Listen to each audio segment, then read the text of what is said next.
Louise Anderson, and we are on with the Lupit interviews. We're going to be interviewing Lorna Shadow today, who is the owner of the Chiro Co. out in Sydney. She's also an instructor at Sydney Pole, and she is also known as the Pole Doctor on Instagram. She caters to aerialists and pole dancers, specifically with her body work. And we're going to have a nice conversation with her today. One of the things I'm going to ask her about is what are some of the hard truths that are need to be shared with pole dancers and aerialists about how they're treating their bodies. So stick with us, and I'm going to bring Lorna on. Check out a free training, head on over to my page at Sergia Louise, and I've got some free goodies for you over there in my link in bio, as well as a choreography uh, uh, video there. Hi, Lorna, how are you? Hi, I'm good. How are I'm you? good. Thank you so much for joining me today. Thank you for having me. It's lovely to meet you. Yes, so lovely to meet you. So tell me, you cater to pole dancers and aerialists with your work, and you are one yourself. Yes, yes. So, my clinic that I have here in Sydney, we do chiro, massage, PT, Pilates, and myotherapy, and it's everyone's a pole dancer that works there. So it's like 95% of our patients, like pole dancers, aerialists, Lyra, that sort of stuff, but they're all in like our world, which is really nice. Wow, that's a dream. I mean, like I feel like that's what everyone's always looking for. You're trying to tell your care, what you do, to understand what you're actually asking your body to do, and you have a whole team of them. Yeah, it's actually so amazing. I love it. I love getting to work with the people I get to work with and stuff. And it's so great. I love That's it. amazing. And I really am just so drawn to the content that you guys have been putting out. It's just been so fantastic. Thank So you. many hard truths that pole dancers and aerialists need to hear. And I'm just like, go for it, go for the jugular, get it. So if you haven't checked out the Pole Doctor on Instagram, everyone, you have to go take a look at the content they're putting up. There's so much valuable content. I've already like bookmarked all of the shoulder exercises for all of your handspring stuff and all that. So that's great. So tell me about your personal journey, because you yourself are a competitor and a performer, and you've been pole dancing for a long time yourself. So where was the history of your business along with the history of your own pole dancing? Yeah, so when I started studying, so I was at uni for 6 years studying chiro. So I started that before I started pole. So I started studying chiro when I was 19 and I started pole when I was 21. So I was like, um, it's kind of giving away my age, but anyway, a long time ago now. So I was in like early on in uni when I started doing pole. Um, and I found like I got quite injured because I mean, if I do something, I do it. So I dove right in. I'm sure a lot of people can relate to that, but I was like balls to the wall, let's go 100. And at the time, like I was sort of very early in my degree. It's very like general. So I didn't really know like a lot, much like most pole people. And so I think I found myself getting quite injured. And as I progressed in pole, like initially I was like, I'm going to keep my pole life and my personal life really separate. Like, I'm not gonna combine them or anything like that. And then after time went on and I saw a lot of my like students getting injured or like looking back at my injury history, and I sort of realized that there was this demand for what I could offer people. And like why wouldn't I want to do that? Like I love the pole community and that like the aerials community. I love the people. So why wouldn't I actually want to combine my passions? So I graduated at the end of 2017. So by then I was I'd been teaching for quite a while and competing for quite a while. So I was competing at like Miss Pole and stuff. So I was competing at quite a high level. And I just found like a lot of competitors were always injured. There's not a lot of education in how to prepare for these things in terms of like a body perspective, unlike other sports. So I think my journey through all of that really helped me. And then when I graduated, I couldn't really find somewhere I wanted to work for that agreed with the way that I wanted to work. Like nothing seemed like a really good fit for me. And one of my friends who was a massage therapist at the time was like, I have a room to rent in my clinic. Do you just want to try it? Go on your own and see how it goes. And I was like, sure, why not? Let's give it a go. And that's sort of when I started, and then I started trying to target more and more towards pole dancers. And I realized that I loved treating that demographic, and it started to grow and it went really well. And then from there, when was it? Maybe like 3 years ago was when I started actually bringing on other people, and it kind of became a team thing and other services and stuff. So like, I think for a long time I had this dream of having just like a space where pole dancers could go, and it had everything they needed for like all their body work and their training, like everything off the pole. And it just kind of came to fruition quite like earlier in the journey than I thought it would. But yeah, it was really informed by like my training, my journey, and even like it is now the way that I work with my patients and the way we work in the clinic with clients and stuff is really informed by what we do, like the way we train people and stuff like that. So I think having a really deep understanding on both ends really helps to get the best like patient outcomes. Yeah, I feel like, already you're saving just so much time and having to people explain what they are trying to do with their body. No, I know. Yeah, absolutely. Yes, exactly. So, um, tell me about some of your injuries and how you went about rehabbing those injuries. Um, so I think when I think about my first ever injury, it was like really, really early on in my pole journey. So it was before I kind of knew better. And I think it was I don't I can hazard a guess as to what it was, but at the time I didn't know what it was. But it was like a shoulder thing. And I trained through it, just like 99% of other pole dancers do. I was like, well, this really hurts. What can I do that doesn't hurt it? And I trained through it. So I can relate. I've been there. I understand. Like when my patients tell me these things, I'm like, I'm not going to judge you. Like I've been there. Yeah. We all have. Um, but then I think like when it started, like when I got more seriously injured, I it was kind of from like improper stretching techniques. And again, it was before I knew better. And so I was just kind of teaching what I was taught. And I think that's a big thing in the pole world is like we validly so, but we teach what we were taught. So if if bad habits kind of get passed down by generation, and that just becomes really like ingrained. And so I think some of the ways that I was stretching weren't necessarily great for my body, and I actually ended up tearing like the labrum, which is kind of like the cartilage in my hip. And that was when I sort of really started to be like, hang on, this is quite serious. And so luckily at the time I was working at a physio, just as like assistant admin, stuff like that. And so she was fantastic and she helped me rehab that. I actually also saw like a sports physician, kind of like a specialist doctor. And I ended up actually also getting cortisone, which I want to put a caveat on that because people always think cortisone is like a quick fix thing. And it's absolutely not. It was like one step in my like 20-step rehab process. Just because sometimes people think that they get cortisone and carry on with their life, and it's absolutely not like that. But yeah, I was very lucky that I knew quite a lot, but also my boss was incredibly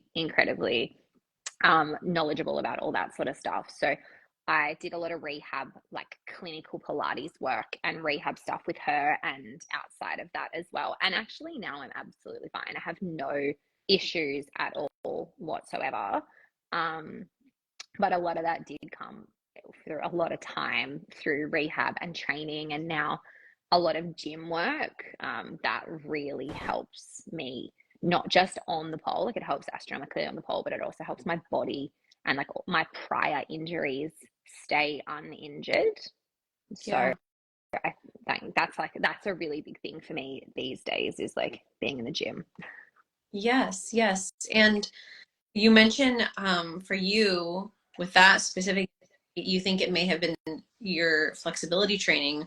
Was there a certain training flexibility that you would, now that you see, was maybe not the right way, or yeah, what was Um, there? yeah, okay. Yes, yes. It was so. I'm just sorry. I'm just trying to think of a way to word this in a way that people are actually going to understand. But it was, I guess, like back before active flexibility was as like taught to be as important, but even then it wasn't necessarily the lack of active flexibility per se. It was the sheer passiveness in stretches. So like, when we sit in a split, for example, it was the very much the passive, or the instructor would come around and push your back hip down and stuff. So for me, it was the back hip. So I was actually in an oversplit, and my back hip joint, so like the ball in the socket kind of like went dudonk, and it didn't dislocate, but it like my sports doctor said it probably half dislocated and then came back in, and so as a result it tore some stuff, and it was a compromising position, but it was also the lack of muscle engagement. So even though it's a passive stretch, we should be like engaging through the glute in the back, the quad in the front. So I think it was a lot of, and it wasn't just that like one, oh, I didn't, it's not going to happen if you don't engage one time, but it was that the perpetual stretching like that, techniques like that, like a lot of sort of pushing forward, no core engagement as well to support the pelvis, things like that. I think as an ongoing, that was what caused a lot of issues. Yeah, and I think we forget that like it was until quite recently that all of that knowledge around flexibility has, really reached the public. I mean, I feel like it that was just, when I was growing up and in dance, like that was just we did as kids, you know what I mean? Mm-hmm. Like so yeah. Absolutely. Yeah, So I think in a lot of industries it was kind of normal. yeah, yeah. So thank you for sharing that. I wanted to not to put you on the spot or anything, but I wanted you to share with us some of those big, hard truths to hear as pole dancers, as far as, maybe something that's slightly polarizing, or something that you will get up on your soapbox about, or, something that you see over and over and over again with your patients and your students that, that you would like to impart. I Initially I was like, oh God, what do I say? And then the second my brain started ticking, I'm like, oh, I have a lot of things. It's fine. So, I think the first one for me is the shoulders down and back needs to go in the bin. In the bin, like, yeah. It's a cue that I think has come from like anything. Like no one is malicious. Like if you teach this way, if your instructor teaches this way, they're not doing it on purpose. You're not doing it on purpose to hurt somebody. It comes, I think, from the good place of let's not just hang out of our shoulders, kind of like the splits talk. Let's not be super passive in stuff. So I think it comes from that, and therefore from a good place. But it doesn't make it good for you. So shoulders down and back, I think, sort of, this is this is my understanding. I think it came from other industries, maybe, where shoulders down and back was is just relevant. that. I was just Yeah, it's relevant when our arms are down. Like in a pencil spin, it's yeah. relevant. Like you want to be engaging through the shoulder blades and stuff like that. Even then, depending, it's more relevant when your arms are actually behind you. But, somewhere like you don't want, if you're in a pencil spin, you don't want to be pencil spinning. That's a sexy angle. You don't want to be pencil spinning like this. You want to be pencil spinning like this. So I think it came from that. And then it just no one understanding how else to cue overhead movements. But if you if you look at like basic biomechanics of the shoulder, you have your ball and your socket, and it's actually kind of like a golf ball on a tee rather than a ball in a socket. There's not a lot of bony coverage. So your rotator cuff is what keeps the ball or the golf ball sitting on the tee. And what's meant to happen is when the arm comes up and overhead, if the socket is on the shoulder blade. So if this is my shoulder blade and this is my arm, as my arm comes up overhead, it's meant to do about 2/3 of the 180. So it's meant to do about 120 degrees of the movement. And then the rest of the movement is actually meant to come from the shoulder blade, tipping up and around. So from like an angle that makes more sense, as the arm comes up, this shoulder blade is meant to start to rotate up this way and then actually come around the side of the body. And so there's a few reasons for that. Things can get a bit icky and pinchy and stuff like that if you pull down from there. But also, as the arm comes up and the shoulder blade comes up, if you then pull it back, you're not giving a lot of space. You're also trying to keep the ball on the tee, but you're moving the tee. So that's a very dramatic, that doesn't really happen, but it doesn't do good things for the shoulder, and it doesn't put your rotator cuff, which is like the muscles that hug the golf ball onto the tee, it doesn't put them in a good position to do their things. Like when you've then pulled this back, you're expecting the muscles to lengthen more but still work, and it's just not a good position for the shoulder. So that's probably the hill I would die on, is chuck shoulders down and back in the bin. And a lot of people are like, okay, but then what do I do? Like, I can't just do nothing. And so I think it depends on what it is and the engagement and stuff like that. Like, I spend quite a lot of time with some of my patients teaching them how to hang and how to engage. Like, it's not a one size fits all, but generally, like, the cue that I give in group classes and it to my students and stuff is actually that when you're overhead, you want to be trying to close your armpit. So like your shoulder blade is trying to give you like a little bit of a hug, and then you're just resisting that pressure. So you're not like hugging and then like pulling here, but you're not pulling down. So your shoulder blade is up and you're just trying to externally rotate. So turn your arm so that your like pointy bit of your elbow is kind of pointing forward and giving your shoulder blade a wrap around. It gives you a bit of a cuddle. That's kind of the cue that I tend to give people rather than down and back, because it's just a much nicer position on the shoulder. Yes, that's such a good one. And I think that that's also, one that's been slow to catch on. So very important for it to be heard wide and far. Absolutely. Yeah, it is. And again, I think it's from a safety perspective. People don't want to just be like, oh, yeah, just hang there. And they don't know what else to say. So that's what they say. But it's almost probably worse, because at the end of the day, you're not just going to hang. Like, your body is going to still do something anyway. Yeah. And encouraging that overly down and back just isn't, it's not the best. No, and I cue at all. Really appreciate giving the what to think about. There's like all this, okay, we're not doing this anymore, but what are we doing? Yeah. Yes. Which is also really important. Absolutely. And I think that's the thing that people find difficult, is there is a lot of this information, exactly as you said, of don't do X, and it's like, well, what do you do instead? Yeah. Like, it's hard. And it's also just really hard, I think, for an instructor to turn around and go, okay, everyone, I taught you this, I changed my mind. And like, for me, that's actually fine. Like, I love that when someone's like, you know what, I've found a better way. Let's try all this. How does your shoulder feel when we do this instead? What about this? Like, for me, personal growth, like all instructors grow. I used to teach probably crappy things too back before I knew better. Like, we all did.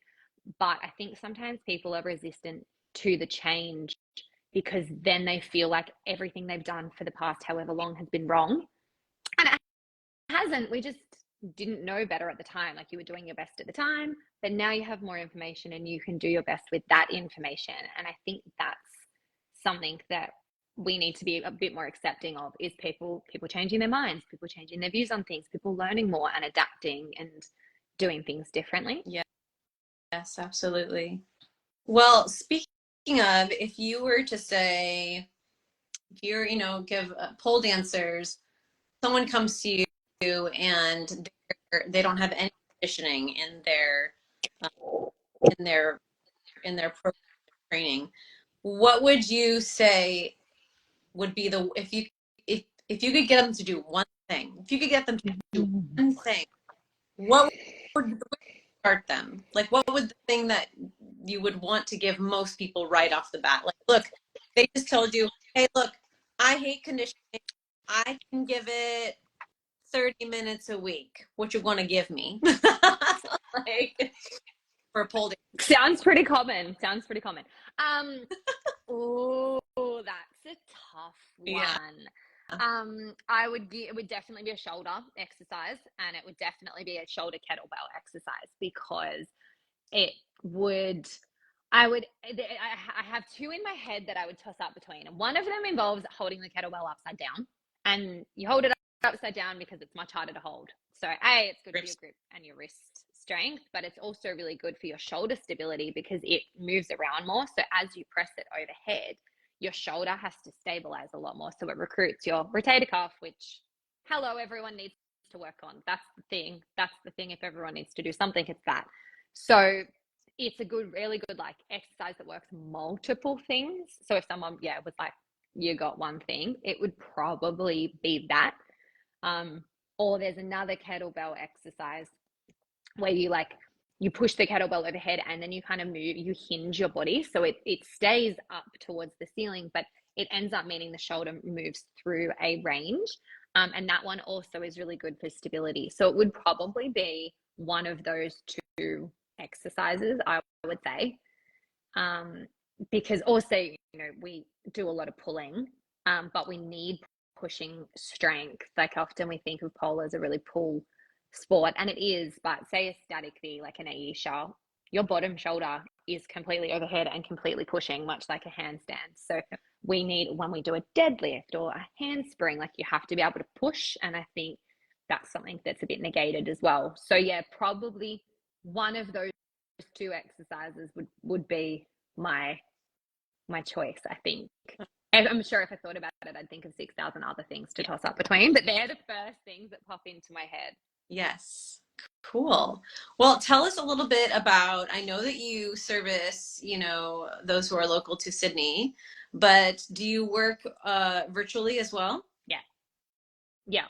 We Fantastic. do. We do. We work virtually around the world for most of our services. Like obviously you can't do a massage online, but otherwise all of our other services, so like any injury related services, but then also personal training as well, we do. So if for people that don't really like being in the gym, that's an option as well. And we also have online programming, which is like a customized, like personalized gym program or like home program that we do for pole dancers as well.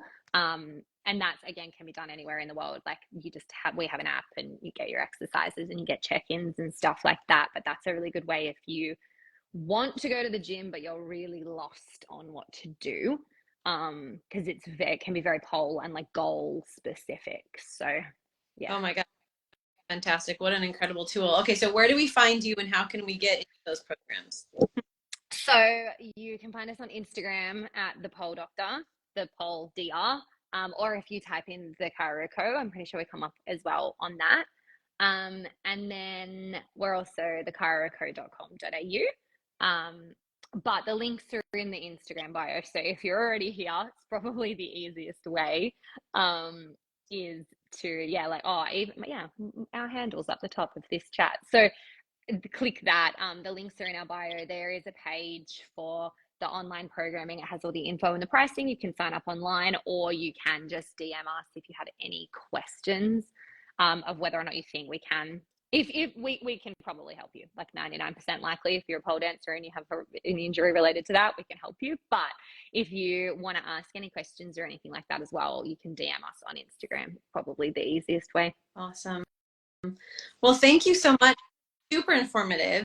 And I know that we will work again together very, very soon because I've been watching you guys. But again, thank you so much for We'll see you next time.